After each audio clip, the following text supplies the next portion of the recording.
Tried a lot of gear over the years, and most of it got returned, sold, or forgotten in a drawer. But here's the kit that I've been using for the past year. And stick to the end, because I will have some honorable mentions that almost made the list. Microphone is very important. As you can see, I'm using the DJI Mic Mini. I came across it a couple months ago, and I really need something that's reliable, lightweight, and I can just connect to my DJI Action 4 right away. And I found this, and it solved all my problems. It's able to connect to the DJI as quickly as possible compared to other brands. It doesn't have to use so many gadgets and gizmos in order to connect to the camera. It's actually the same company, so it actually just connects via Bluetooth, and the audio quality is a lot better than the mic that I would use prior.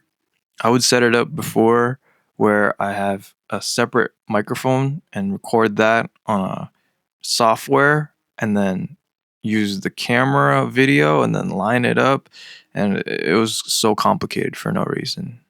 This microphone makes it so much more seamless. The connection is within 10 seconds to my camera, and I can film right away.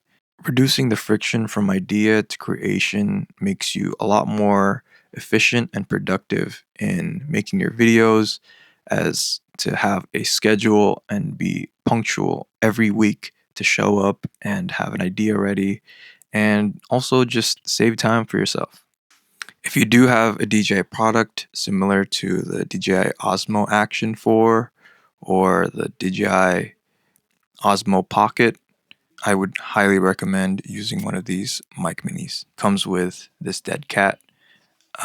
It reduces the wind noise, and overall I always just use it just because of the pops, the P's and the B's, so that it doesn't spray onto your microphone, doesn't kill your eardrums when you're recording back or looking back at footage. It came in this really nice case.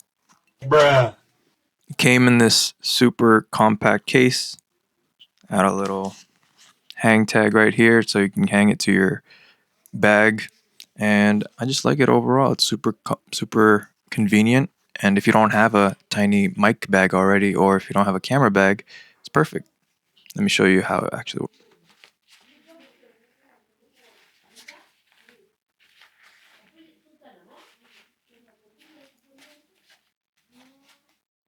So this is how you connect it to your phone. If you have a USB-C, very convenient. Most new DSLRs are using USB-C. Connects like this. You're able to identify how much strength. You're able to actually control how strong the volume is. You just twist this knob. So usually I'm filming it via camera to mic, and it's just very seamless.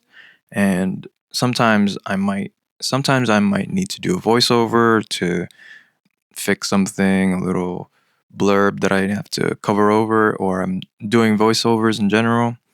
When I'm doing voiceovers, I'm usually not connecting it from mic to camera. I'm usually connecting the mic to my laptop via USB-C and using the adapter to be able to connect the microphone and then to the adapter, so that they can have seamless connection, and the connection and as well as the sound quality is just as good as connecting the DJI Action 4. I just wouldn't recommend using this if it's directly Bluetooth to your phone. I would try to find some kind of adapter in order to use it as much as possible. Battery life is really good. I heard something crazy like 18 hours for this mic, which honestly I don't use, and I'm able to charge it as much as I want to with a battery pack. But it's okay, because if you do want to go out there, let's say you're hiking or doing a really long vlog, this would be a great choice. The only difference between this and the DJI Mic 2, I believe, I'll put up a picture of this. The difference between this mic and this mic is that it doesn't have internal storage of your audio. So whatever you record here to make sure it is recording and you have an indicator seeing that you are recording it, and it doesn't have an internal storage storing the microphone in case that you still have your audio file if your camera dies. It's a great addition to my setup, and I'm really happy with this. I'm definitely going to get one of the mic stands for it just to feel more like I'm using a regular mic, and sometimes it's a little bit awkward doing this, but for now it works and it's interactive, which I like, and it has I have something to do with my hands. So I'm not complaining about it, but this next item really helps me out. Of course, I use a laptop. I use a MacBook M1, MacBook Pro. Of course, I use a laptop to record and edit, but it's about gear, not your laptop. So you're going to need a lot of storage to film, especially for 4K, which the camera that I've been using, the DJI Action 4, is very capable of using. I usually record in 4K, and if anybody knows anything about video, 4K usually takes up a lot of storage, and 8K, if you're going to go that route, takes even more storage. So if you want to decrease the storage amount as well as battery life, you want to maybe shoot in 1080p. But if the camera is capable of 4K, I would definitely recommend using that instead, just because of not losing video quality when it's exporting and publishing to YouTube. This is the EasyStore 1 terabyte storage. It's pretty good. It does the job. It keeps all the footage that I've been using. I believe it's 2 terabytes, and it works. But the gripe that I do have with it is that this setup, it's still a little bit old school for me. I wish I could find a really I would much rather have a USB-C storage for my videos. It's still USB-A, which is a little bit outdated, and it's reliable, but I would much rather use USB-C just because of transfer speeds, so that the video can come to my video editing software, DaVinci, much faster. And efficiency and productivity is always my goal in making videos. I want to create as quickly from ideation to creation and then just editing, which I usually have a lot more time in. Editing is my forte, and I usually love to spend hours on editing just to make sure that the cut is right. I highly recommend USB storage. So yeah, it's pretty good. Easy storage, 2 terabyte. I'd recommend it, but I'd rather have a USB-C upgrade eventually. I was thinking about the rugged one, the orange storage. It's supposed to be super rugged, as the name suggests, and durable as well as versatile. And if you drop it, you won't, cry over storage. So definitely going to be looking into that, and I'm excited to look more into other storage options. So yeah, easy storage, 2 terabytes. 2 terabytes is great to start in YouTube. A lot of footage, a lot of editing, a lot of proxy media. Eventually you'll understand what that is. To keep your files intact, DaVinci Resolve, highly recommend that as a software. Yeah, editing thumbnails, editing pictures, video storage. You're going to need a lot of storage, and if you can afford more storage, I'd recommend it, but 1 to 2 terabytes is pretty good too. This is your very typical average dongle. The laptop that I use only has 2 USB-C ports, so a dongle is very much needed in order to, maximize the amount of accessories that you can use. It's USB-C, so it's compatible with my laptop. It has a regular SD card, micro SD card, 2 USB-A ports, 2 USB-C ports, but this one is mainly for charging, and then this one is for another accessory or more storage options. You can also use this for other gadgets that use USB-C, so it's connected to your laptop. Every video needs good lighting, so you're going to need one of these. This is the SmallRig P108 Pro. I see that a lot of people use big lights, and that's great. I have one too. I don't use it as often. I want to experiment with it, but a big light means a big setup, and then another friction, and then more things to set up, and then the cable and the wire. You get the point. I want to be able to create as quickly as I can and not have to think about every little single part of the video that stops me from making videos just like this. It's a great little thing. It's a little light that floods your face, a little bit of your background.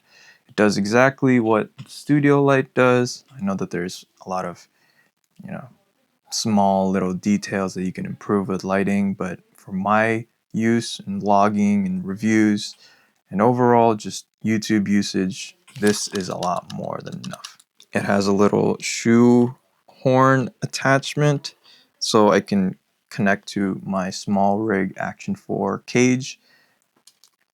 It's super lightweight, clips onto my camera. I have a camera and a light right away. Does not matter where I am, I'll always have good lighting. And I need that. It takes me about, I don't know, let's see. So let's say I have an idea. Let's say I have an idea and then I'm recording. Then I need lighting. So turn this on. To turn this on, this is where the light is. I use this little 3M attachment in case I need to attach it to a random Velcro spot that I have for overhead videos.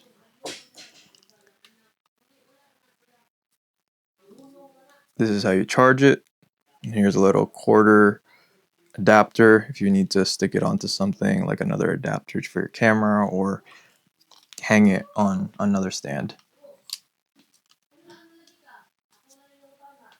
Turns like this in order to change the views, in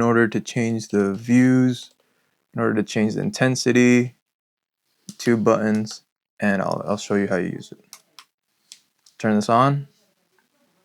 Little light comes on, and then you just turn it to the right, and then you can use the brightness.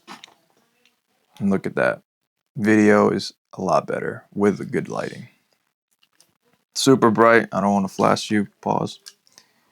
And yeah, it's super efficient. I don't have too many gripes with it. Maybe a touchscreen would be nice, but you know, in a world of digital, analog's a lot better. The screen is more than enough to use, and it's okay for what it is. Maybe an improvement could be a magnetic bottom, just similar to how the Action 4 is. You can mount it to anything, stick it to a wall, stick it to another tripod, magnetic. I think that would be a great addition. Lighting is very important, and to be able to turn it on with a flick of the switch and set it to however you want it, I'd want that too.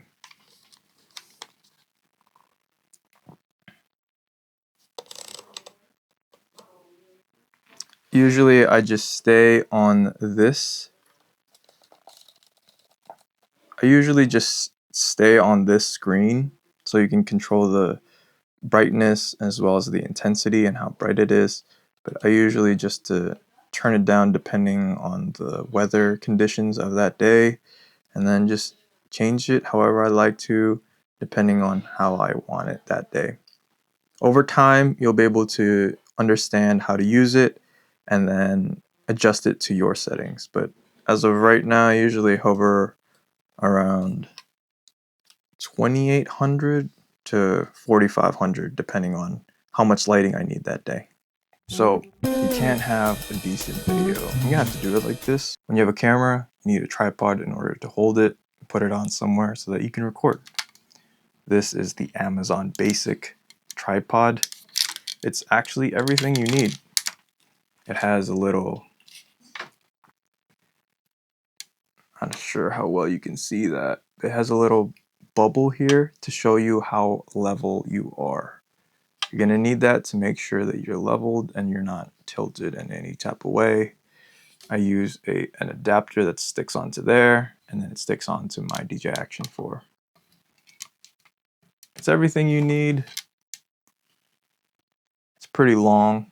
I wish it was a little bit taller, but it's an Amazon Basics. You can't get everything. It's an Amazon Basics tripod, and it works for what it is.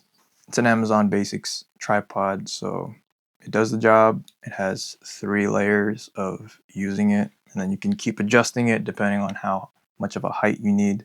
If you're sitting down, you don't really need that much height, and then you just sit down and then plop it on. You can make it super short too if you need that angle. It's really rugged. I've dropped it a couple times and it still works, so it's pretty durable. Over the past year. There's only so much that you can have with a tripod, and this is more than enough to start or continue with your YouTube journey as a creator. You just need a good tripod, solid, stays in place, doesn't flip-flop. I know that legs sometimes might be a little bit more weak than others, but it's an Amazon Basics. You can't expect much. If you want to upgrade your tripod, just make sure that the legs are as good as they can be and that they can have adapters that work on your camera. This tripod has allowed me to have an idea ready, keep the tripod in my room, then just film away, and it doesn't feel like work. It's just ready there all the time. It's pretty sturdy and it works. It does the job, and I recommend it. Amazon Basics. The most important part of all this is the camera. I'm using the DJI Action 4 to film all of my footage in the past year, and I really like it because it's super compact. I use a SmallRig cage around it so that I can mount things like the camera that you see. I can record within 2 seconds.